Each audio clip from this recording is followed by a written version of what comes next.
You will hear a recording of 3 people discussing strategy for an upcoming meeting with investors. First, you have some time to look at questions 11 to 16.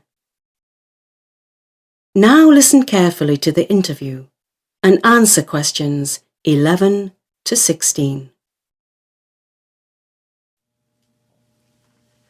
Thank you both for coming in for this preparatory meeting. As you know, we have an extremely important meeting with our investors next week. While I'm more than confident in the work we have done over the past year, we must be prepared to justify our progress to our investors. After all, they are the ones who pay our salaries. First, I want to review the positive outcomes we've achieved over the past year. This will make up the bulk of our presentation. Amy, would you like to give us a rundown on this front? Sure. We've achieved many positive outcomes over the past year, and furthermore, we've achieved more in the past 4 months than in the previous 8 months.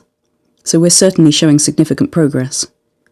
First, and most important, sales of our app are up 50% from last year, totaling 586,000 units in the past 12 months, up from 390,000 units in the previous year. This is great progress. Second, we're achieving a higher purchase rate. While our sales are up 50%, the number of total downloads has remained relatively constant. This means our conversion rate has increased 50% as well.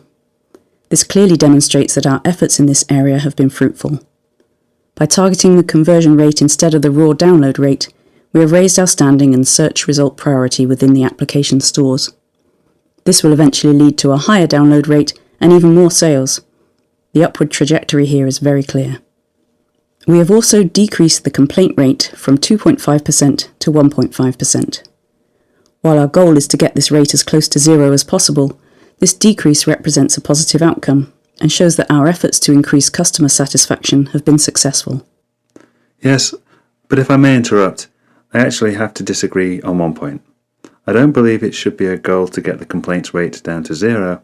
While we certainly don't want a high complaint rate, the resources spent on getting the complaint rate down are better spent on increasing downloads and increasing the conversion rate. I think this is an important point to be made to the investors. While we certainly value the quality of our product, we are much more focused on maximising the value of the investor's investment. I think such a tack will go over well with the investors. That's a great point. We really want to emphasize that we are doing everything we can to optimize and maximize the money and resources we've been supplied with. Speaking of which, are we all agreed that we will be asking for 20% increase in operating budget? Yes. Yes. Good. And how are you going to justify such an increase?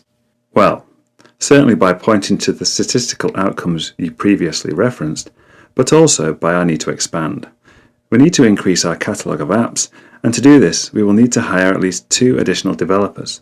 In addition to this, I think we are now at the point in our business where hiring a market analyst would be justified. Such a person could be charged with finding niches to exploit within the market. Right now, our operations in this regard are rudimentary at best, and an expert in the field could help increase our sales volume significantly. Such an expert's salary might take up 5% of our operating budget, but could lead to a 10% increase in sales or more. The 5% difference would result in a net income increase of almost £100,000. I agree. Hiring a market analyst is long overdue. One more justification for a budget increase is an across-the-board pay rise, if only at the rate of inflation. 2%, say. This would go a long way to increasing worker morale and output quality.